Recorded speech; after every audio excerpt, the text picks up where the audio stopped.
Muy buenas noches, les damos la bienvenida a esta tercera edición del Noticiero 24 Horas en este viernes 15 de marzo. ¿Qué tal, Jaime? Muy buenas noches. Muy buenas noches, Mariel, amigos en todo el país, nosotros listos para brindarles las informaciones. Comenzamos entonces con nuestros titulares más destacados.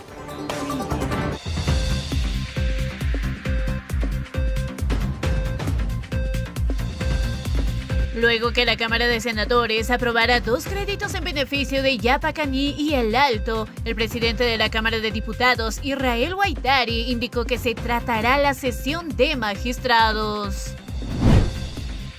El presidente de la Comisión de Constitución de Diputados, Juan José Jáuregui, afirma que los postulantes inhabilitados tienen 2 instancias para apelar su exclusión.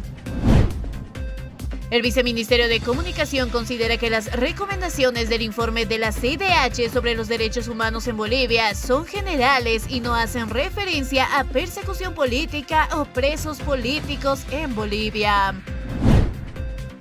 El diputado por Comunidad Ciudadana, Alejandro Reyes, cree que habrá un gasolinazo.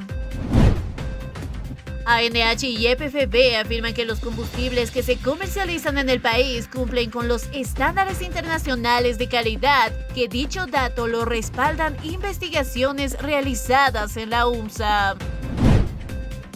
Desde el Ministerio de Educación informan que se determinó suspender las labores educativas el viernes 22 de marzo para los 3 subsistemas educativos, tal y como lo solicitó el INE. Desde la Confederación Sindical Única de Trabajadores Campesinos de Bolivia, de la facción arcista, descartan que en Congreso del Alto se defina candidaturas para las elecciones presidenciales 2025. El diputado de Creemos, Erwin Bazán, señala que el peor error del comandante de policía de Santa Cruz, Eric Holguín, es haber puesto su uniforme al servicio político del MAS. En el ámbito internacional, Argentina, policía reprime protesta de cineastas contra ajustes de Milei.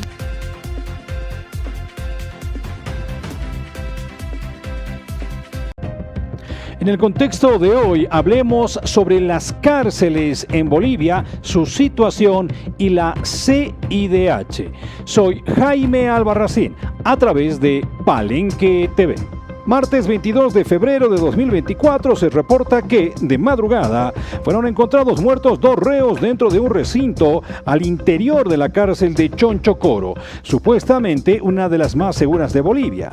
El suceso está matizado por algunos hechos. Los cuerpos básicamente se encontraban encerrados con 2 candados en la puerta y segundo, que se cree que ambos reos se suicidaron. Pregunta, ¿cómo le pusieron candado a la puerta?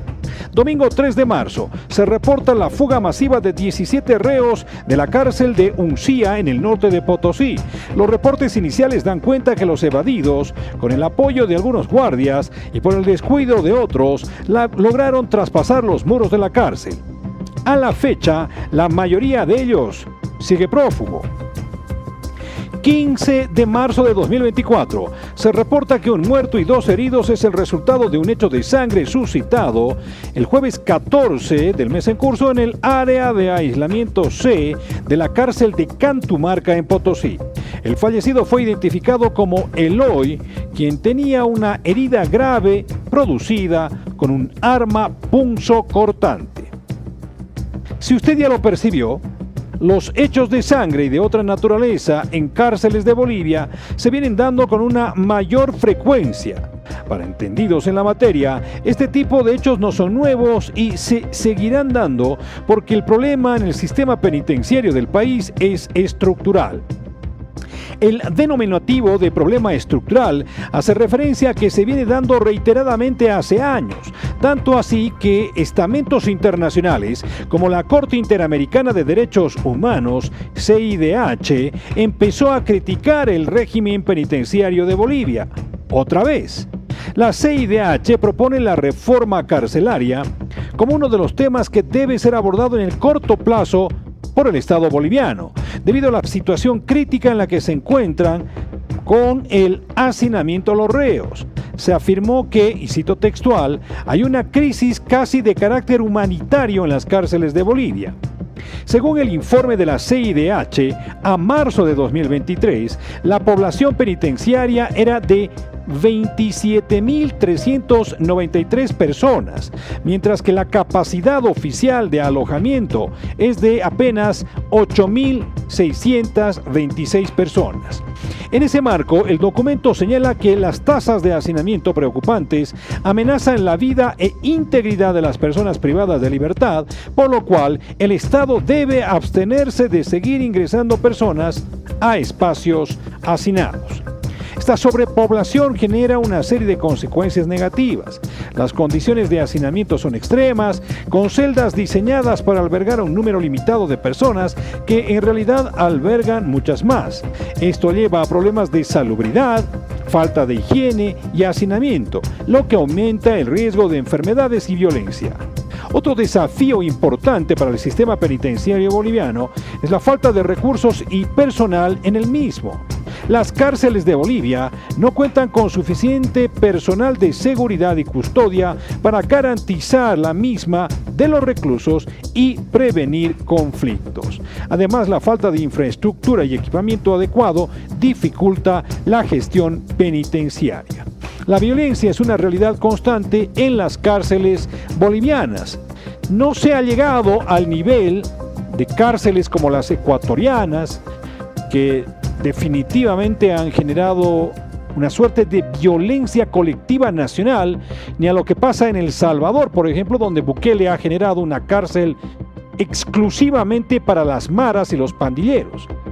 Pero aquí la cuestión también tiene sus matices muy deplorables, que tiene que ver, por ejemplo, con robos, secuestros que se organizan dentro de los recintos penitenciarios. Para tomar en cuenta, sobre todo porque ya hay una observación internacional sobre este problema.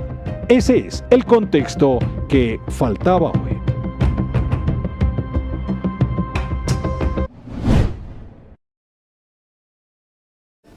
Iniciamos con la información con respecto a las elecciones judiciales que deben realizarse en esta gestión.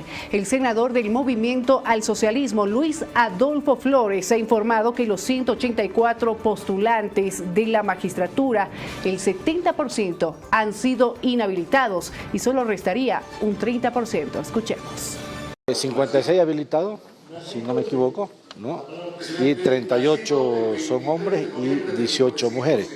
Eso extraoficialmente, porque formalmente nuestro presidente va, por supuesto, a informar a la prensa. Los parámetros prácticamente están definidos, ¿no es cierto? Es solamente aperturar y observar, verificar que se cumpla, y lo que no se cumple definitivamente no pasa a la siguiente fase. Pero estamos absolutamente claros, todos los miembros de esta comisión, el camino que tenemos que seguir. Entiendo que uno o dos han sido magistrados, pero bueno, no hemos llevado la cuenta específica. Creo que sí, se ha hablado, ¿no? Berríos ha sido descalificado y también el ex magistrado Bacarreza, ¿no es cierto? Pero vuelvo a repetir, nosotros no analizamos las carpetas con quiénes son autoridades, quiénes no son, ¿no? Simplemente los que cumplen el requisito, que son, pueden ser jueces, pueden ser fiscales. O sea, si cumple de acuerdo al parámetro que hemos definido y la interpretación de la ley, ¿no es cierto?, le incluimos cumple o no cumple. Es posible que los números estén al límite, pero están dentro del margen de lo que se espera en torno a esta cifra que se requiere para llevar adelante las elecciones judiciales. Además de aquello, no hay que recordar que ya hubo experiencias anteriores donde también faltaron candidatos y al final se dio curso a los comicios. Con todo, no se puede volver atrás en esta situación porque es imprescindible por lo menos esbozar algún tipo de cambio en el Poder Judicial. En este momento tenemos un 60% aproximadamente de los habilitados, de inhabilitados de los que se han presentado y un 40% de habilitados. Muchos dicen por qué los números son tan distintos y por qué tenemos más cantidad de inhabilitados. Porque no nos olvidemos que el Tribunal Constitucional no es cualquier instancia de la judicatura boliviana. es la institución que tiene que revestir mayor jerarquía dentro de lo que significa la judicatura, y evidentemente muy pocos cumplen el requisito de tener experiencia de 8 años mínimos en cuanto a lo que significa el derecho constitucional, el derecho administrativo y el derecho humano. Se tiene una cantidad ya de habilitados, se tiene un número del género femenino que nos da la cobertura para no declarar desierta esta convocatoria, y también se tiene una presencia de autoidentificados, que también era otro tema que se estaba pensando como algo que podía causar problemas, pero se tiene todo, no hay riesgo alguno, y me alegra que el ministro de Justicia por fin haya leído la ley 1549. Yo se los decía ayer en horas de la mañana que aquí no había problema alguno, que no había ningún inconveniente. Y hay más repercusiones acerca de las próximas elecciones judiciales en nuestro país ante la inhabilitación del abogado de Yanine Áñez por no cumplir 8 años de experiencia laboral. Desde la oposición aseguran que el gobierno nacional pretendería mantener magistrados prorrogados. Efectivamente, ustedes saben que el gobierno, su línea principal y primordial de sobrevivencia es sostener a los autoprorrogados. Entonces el señor Guaitari está jugando una serie de chantajes. Ya el gobierno ha dado muestras de que no tiene palabra, que no cumple, no va a cumplir, y lo que están esperando es de que de alguna manera el Senado le apruebe los créditos y después se van a hacer los que miran para otro lado bajo cualquier pretexto, porque nunca tuvieron palabra, son sinvergüenza, ni se colorean para hacer sus actos que ya rayan dentro de los márgenes delincuenciales, porque pisotean reglamento, pisotean constitución. El tema es aquí tratar de cumplir todos los requisitos que se están exigiendo, o al menos evitar el error, ¿no es cierto? Que porque uno no habla un idioma originario, pues lo excluyan. Hay que evitar ese tipo de errores, y saben bien los postulantes que se puede alguien agarrar de cualquier excusa para sacarlo de las listas a alguien. Bueno, el tema en cuestión es que a partir de ahora se inicia un proceso de impugnación, es decir, si yo me siento afectado como candidato, puedo impugnar este rechazo que se ha tenido, en fin. Se está produciendo entonces este otro periodo que es muy importante, y es un paso que ya va a dar curso también a poco la participación del Tribunal Supremo Electoral. Debo remarcar y debo corregir también. Acabamos de iniciar el proceso de verificación de requisitos comunes. Se hizo el trabajo con relación, por ejemplo, al Tribunal Supremo de Justicia, ya de 4 departamentos. En el caso del Tribunal Constitucional, de los 9 departamentos. Lo que mañana se publique en las listas de postulantes habilitados aún no es un tema que adquiere la calidad de cosa juzgada, como llamamos en derecho. Aún no cobra plena validez, porque aún los postulantes tienen la posibilidad de interponer el recurso de impugnación a las decisiones, y nosotros tenemos otros 5 días para resolver estas impugnaciones, y en mérito a dar cumplimiento a la sentencia constitucional 049, que ha señalado que la Asamblea Legislativa en este proceso debe garantizar la doble instancia para que pueda recurrir en el caso de que la impugnación no sea satisfactoria para el postulante. Puede el postulante, incluso concluida la fase de la resolución de las impugnaciones, presentar un recurso de revisión. Por tanto, para poder señalar que no tenemos aún candidatos, es muy prematuro señalar esto. Yo creo que vamos a tener la verdadera condición en la que nos encontramos luego de que concluya la fase de revisión de las impugnaciones, es decir, de aquí a 20 días.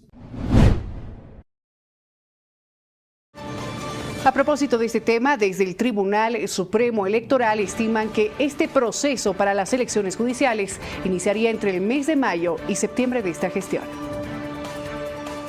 En cuanto a las elecciones judiciales, este proceso de elección de altas autoridades del órgano judicial y del Tribunal Constitucional tiene 2 fases. Ha sido aprobada por 2/3 de los miembros de la Asamblea la ley 1549, que es la ley que está vigente, la ley excepcional, especial, que regula este proceso electoral, el mismo que está dividido en 2 etapas. La primera de 80 días en el proceso de preselección a cargo de la Asamblea Legislativa Plurinacional, que entendemos está realizando su trabajo ya en la fase de verificación de los requisitos habilitantes de las y los postulantes. Luego de esta etapa de preselección, corren los 150 días que la ley ha dispuesto para que el órgano electoral pueda organizar, administrar y proclamar los resultados del proceso electoral en sí, ¿no?